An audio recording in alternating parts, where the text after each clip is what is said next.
Good morning বন্ধুরা, তোমরা সব কেমন আছো? আশা করব তোমরা যে যেখানে আছো সবাই খুব ভালো আছো।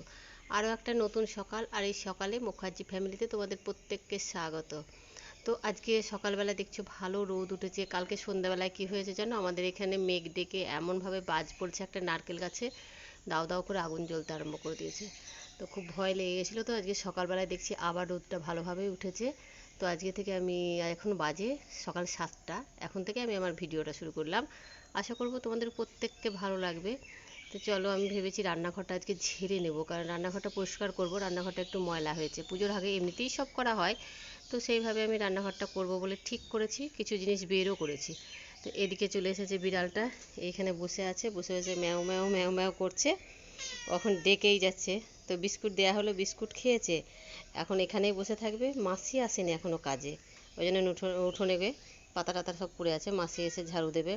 তো এখানে বসে আছে, এখন ডেকেই যাবে। খাওয়া হয়েছে, কিন্তু ওই এরপরে কিছুক্ষণ পরে একটু দুধ দেবো, মুড়ি দেবো, এগুলো খাবে, তারপর দুপুরবেলায় ভাত খাবে। ও বসে থাকবে, বসে থেকে ডেকেই যাবে। কি হয়েছে? বিস্কুট খেয়েছো? হ্যাঁ, ওই যে ওকে বলছি বিস্কুট খেয়েছে। বিস্কুট খাওয়া হয়ে গেছে। এখন ওই দেখো ডাকছে, দেখেছো? দেখলেই মানে যখনই দেখতে পাবে তখনই ও ডাকবে। দিয়েছি খেলি যে। খেয়েছো তো? বিস্কুট তো ওই খেয়েছো। দেখো পড়ে আছে, ওই দেখো পড়ে আছে, ওই দেখো সব ও খাইনি। খাওনি? ওই তো বিস্কুটগুলো সব পড়ে আছে, ও কিছু খায়নি। দুধ তো নেই, দুধ আসুক, ওতে দুধ দিয়ে দেবো। দুধটা দিলে ও ভাত বা বিস্কুট সব কিছুই ভালো খায়, তাই আজকে দুধটা ফুরিয়ে গেছে। দুধ আসুক, তারপর দেবো। এটা খা। হুম, এই বিস্কুটটা খাও। এটা খাবে। এও এও তাই বিস্কুট চেনে, ওইটা দুধ দিয়ে খাবে ভাটির বিস্কুটটা, আর এই বিস্কুটটা না এমনি খেয়ে নেবে। ওদিকে লুচিও তাই, লুচি আবার সেই ক্রিম কেক আর বিস্কুট ছাড়া খায় না। এদের মুখে মানে এক একজন এক এক রকম বিস্কুট খায়। তো ও খেয়ে নেক, আমি রান্নাঘরের কাজগুলো সেরে নিই। এই যে এদিকে কিছু জিনিস বের করে নিয়েছি রান্নাঘরে, দেখেছো কেমন খিচিবিচি হয়ে পড়ে আছে সব ঘরের মধ্যে। মাসি আসার আগে আমাকে রান্নাঘরটা পরিষ্কার করতে হবে, পরিষ্কার করে তারপরে গিয়ে তখন গোছাতে হবে। তো এগুলোকে বের করেছি, আরও প্রচুর জিনিস আছে, ওগুলোকে বের করব। দিয়ে রান্নাঘরটা ফাঁকা করে আমি পরিষ্কার করে নেবো। কালকে চিমনিটা এসে সার্ভিসিং করে দিয়ে গেছে। তো এগুলোকে আমি পরিষ্কার করে, এই যে কোটোবাটা কিছু আছে এগুলোকে বের করে নিই, আর এদিককারগুলো সব বের করে নিয়েছি। চলো এগুলোকে পরিষ্কার করে নিই। এখন রান্না বান্নার অনেক মানে কোনো চাপ নেই, তো তোমাদেরকে বলি যে আমার কাকা শ্বশুর মারা গেছে, ফলে অসুস্থ চলছে, রান্নার কোনো চাপই নেই, সেদ্ধপক্ষ খাওয়া চলছে। ওই জন্য ভাবলাম রান্নাঘরটা পরিষ্কার করে নিই, আর এই সুযোগে রান্নাঘরটা পরিষ্কার করি। আর রান্নাঘরে যে কোটো বাটা, যেগুলো আমি তো প্রত্যেক মাসেই কোটোগুলো পরিষ্কার করি, তো ভাবলাম যেগুলো একটু ময়লা হয়েছে সেগুলোকে একটু সার্ফ জল দিয়ে পরিষ্কার করে নিই। পরিষ্কার করে নিয়ে আমি রান্নাঘরটা পরিষ্কার করবো, করে এগুলোকে শুকিয়ে সব তুলে দেবো, এটাই ভেবেছি। কারণ রান্নার প্রচণ্ড চাপ থাকে, ওই জন্য এই এত কাজ করা যায় না। তো এই বাড়তি কাজগুলো অনেকগুলোই করে ফেলবো। তারপরে কাচাকুচি আছে, কী বলতো, অ্যাক্সিডেন্টে মারা গেছেন, তো ওই জন্য 3 দিনেই কামান হয়ে যাবে, ফলে 3 দিনের মধ্যেই আমাদেরকে সমস্ত কাচাকুচি করে নিতে হবে, পরিষ্কার ঝরঝরে করে নিতে হবে, এগুলোকে করে নিতে হবে। ওই জন্য তাড়াহুড়ো করে সব কাজগুলো জোর কদমে চলছে। তো কোটোগুলো ভিজিয়ে দিয়ে এলাম, ভিজিয়ে দিয়ে এসে এদিকে চলে এলাম রান্নাঘরে, কারণ সব নামিয়ে নিয়েছি, রান্নাঘর থেকে সব কিছু বের করে নিয়েছি যা যা ছিল। দিয়ে এবার এগুলোকে পরিষ্কার করব। আর এর ওপরে উঠে, ওপর দিকটা যতটা পেরেছি হাত পেয়েছি সেটে উঠে না, যতটা হাত পেয়েছি ততটা শ্যাম্পু জল দিয়ে পরিষ্কার করেছি, বাকি নিচে থেকে যেগুলো মানে যতটা হাত পাচ্ছি সেগুলো করছি। মানে যেগুলো হাত পায় না সেগুলো তো করতে পারবো না, না। আর এখানে উঠে করতেও ভয় লাগছে যে যদি পড়ে যায় তো হাত পা ভেঙে যাবে। এমনিতেই কিছুদিন শরীর খারাপ করছিল, এখন মোটামুটি ঠিক আছি।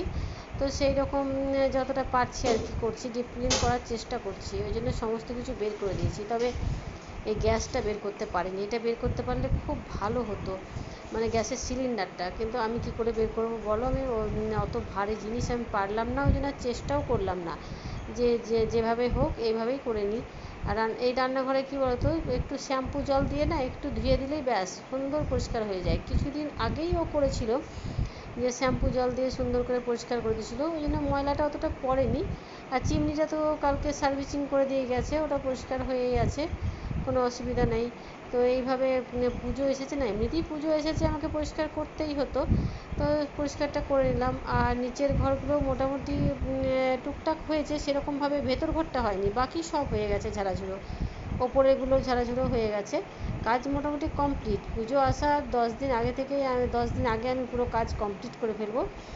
কেননা এই এই কাজগুলো থেকে গেলে না, পুজোর আগে এই 2 দিন আগে কাজ করতে গেলে না প্রচণ্ড বিরক্ত লাগে, তখন আর এইসব কাজ করতে ইচ্ছে করে না, তখন অন্যান্য কাজ থাকে তো সেগুলো করতে হয়। তো যাই হোক, এগুলো আমার পরিষ্কার হয়ে গেল। এবার শুকিয়ে গেলে না মেঝেটা মুছে নেবো, মুছে নিয়ে ভালো করে মুছে নিয়ে শুকিয়ে গেলে তখন আমি আবার কোটোগুলোকে সব মুছে মুছে সব ভেতরে সাজিয়ে দেব, তাহলে মোটামুটি কাজ আছে। আর যেটুকু রান্না আছে, সেদ্ধপক্ষ হলেও তোমাকে রান্না করতে হবে, তো সেই রান্নাগুলোটা তখন আস্তে আস্তে করব। বেলা হচ্ছে, আজকে তো সানডে, রবিবার, তো ওই জন্য ছুটির দিন। তো আমি ভাবলাম যে সেদ্ধপক্ষ খাবো, গরম গরম খেয়ে নেবো, কারণ ঠান্ডা হয়ে গেলে ওই খাওয়া না একদম ভালো লাগে না। আর এমনিতেই আমার যে শরীরটা খারাপ হয়েছিলো তখন থেকে খাওয়াটা একটু কন্ট্রোলে করেছি, কারণ সেরকম কিছু খাই না। খাওয়া বলতে তোমার ফ্যাট জাতীয় খাবার বন্ধ করে দিয়েছে ডাক্তারে, তো যেগুলো খাই ওগুলোই এখন তেল হলুদ সেটাও দিতে পারছি না। তো বুঝতে পারছো, আর কী করা যাবে, নিয়ম তো করতেই হবে, তাই না? আচার নিয়ম যেগুলো আছে সেগুলো মানতেই হবে, তো সেই রকম মেনেই চলার চেষ্টা করছি। তো তোমাদের সঙ্গে বকবক করতে করতে দেখো আমার রান্নাঘরটাও সুন্দর পরিষ্কার হয়ে গেল। এবার আমি মেঝেটাকে ভালো করে মুছে নেবো, মুছে নিয়ে তারপরে তখন শুকিয়ে গেলে ওই যে বললাম ভালো করে গুছিয়ে নেব। গুছিয়ে নিলে এই দিকটা মোটামুটি কমপ্লিট। আর এদিকে বেলাও হচ্ছে, তো আর অনেক কাঁচা ভেজানো হয়েছে, মেশিনেও অনেক কাঁচা দেওয়া হয়েছে, সেগুলো ধরো শুকাতে হবে, ছাদে দিয়ে আসতে হবে। আর এদিকে কোটোবাটাগুলোও আমি ধুয়ে নিলাম। সব তো তোমাদের সঙ্গে শেয়ার করতে পারি না, কারণ সব শেয়ার করতে গেলে ভিডিওটা অনেক বড় হয়ে যাবে। এই কোটোগুলো সব ধুয়ে দিয়েছিলাম, ওই যে ভিজিয়ে দিলাম না সার্ফ জলে, তো সেরকম এগুলোকে আমি করে দিলাম, ধুয়ে সব রোদে দিয়ে দিলাম। রোদটা খুব ভালো উঠেছে, এটা ভালো করে শুকিয়ে যাবে, তখন মুছে মুছে এগুলোকে আবার সাজিয়ে দেবো। এগুলোই এখন কিছু ভরবো না, কারণ যে কোটোগুলো আছে ভর্তি আছে সেগুলোকে ভালো করে মুছে নিয়েছি উপর থেকে, দিয়ে ওগুলোকে সাজিয়ে দিচ্ছি। আর এগুলো রোদে শুকিয়ে যাক, তারপরে তখন রেখে দেবো। আমাদের টিফিন খাওয়া হয়ে গেছে, এদিকে রান্নার জোগাড় করতে আরম্ভ করেছি। এই যে সবজির ডাল করব, কুমড়ো দিয়েছি, পটল দিয়েছি, আর এদিকে আলু আছে, কচু আছে, টমেটো আছে, সব দিয়ে একটা ডাল করব। আর এদিকে আছে ওল সেদ্ধ করব। এই ওলটা একটু একটু ছিল, তো আমাদের দুজনের হয়ে যাবে, ছেলে তো নেই বাড়িতে, তো আমাদের দুজনের হয়ে যাবে। আর এদিকে ভেন্ডি সেদ্ধ করব। সেদ্ধ করব মানে এখন আমাদের অসুখ চলছে, কাকা শ্বশুর মারা গেছে, ওই জন্য আমাদের খাওয়া দাওয়াও চলছে খুব, মানে সেই রকমই আর কি, যেরকম অসুখে চলে তোমরা সবাই জানো, তো সেই রকমই সেদ্ধ খাবার চলছে। রান্না এখনও বসাইনি, 9:30 বাজছে। টিফিন খাওয়া হয়ে গেছে, তো টিফিনটা খেয়ে এবার রান্নাটা বসাবো। ভেন্ডিগুলো ভিজাতে দিয়েছি, ভেন্ডিগুলো সেদ্ধ করব, কেটে নেবো, কেটে নিয়ে তার আগে একটু ভিজিয়ে দিলে ভালো হয়, ওই জন্য ভেজাতে দিয়েছি। আর ভাত হবে, সেরকম কিছু রান্না কি করব বলো, তেল হলুদ কিছুই তো দিতে পারবো না, ওই জন্য এইভাবে এই দিয়েই দুজনে মিলে খেয়ে নেবো। তো চলো রান্নাঘরে যাই, দিয়ে বসিয়ে ডালটা বসিয়ে দিই, তারপরে ভেন্ডিগুলো কেটে সেদ্ধটাও বসিয়ে দিই। ভাতটা অনেক পরে করব, খাওয়ার আগে স্নান টান করে, কেননা গরম ভাত না হলে এই দিয়ে খাওয়া যাবে না। তো চলো রান্নাঘরে যাই। রান্নাঘরটাও পরিষ্কার হয়ে গেছে, চকচকে করে ফেলেছি রান্নাঘরটা আজকে, কারণ রান্না সেরকম নেই তো, ওই জন্য কাজেরও সেরকম ধরো নেই, খিচিবিচি নেই, রান্নারও খিচিবিচি নেই, ওই জন্য আমি রান্নাঘরটাকে পরিষ্কার করে ফেললাম। এবার ডালটাকে বসিয়ে দিই, সেদ্ধ করতে দিই। রান্নাঘরে সব গুছিয়ে ফেলেছি, এই যে যেখানে যা ছিল সব রেখে দিয়েছি, রেখে দিয়ে গুছিয়ে নিয়েছি। এবার চলো আমি ডালটা বসাই। এবার ডালটা বসিয়ে দিই। ডালটায় সব রকম সবজি দেবো, কিন্তু কি বলতো, আগে এতে ছোলার ডাল আছে, মুগের ডাল আছে, মটরের ডাল আছে। আমরা তো মুসুরির ডাল এখন খাবো না, তোমাদেরকে বললাম অসুখ চলছে, তো এই জন্য সব ডাল দিয়েছি। দিয়ে এবার সেদ্ধ করে নেবো, সেদ্ধ করে নিয়ে তারপরে তখন সবজিগুলো আবার কুকারটা খুলবো, খুলে সবজিগুলো দেবো, কারণ সবজিটা অত সিটি লাগবে না যতগুলো ডালে লাগবে, ওই একটা সিটি দিলেই হবে সবজি দিয়ে। তো ওই জন্য আমি আগে সব ডালগুলোকে সেদ্ধ করে নিই।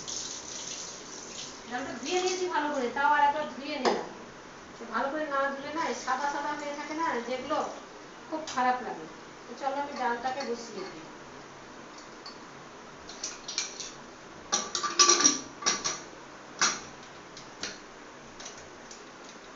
ডালটা হয়ে যায়, আর রান্নার তো সেরকম কিছু নেই।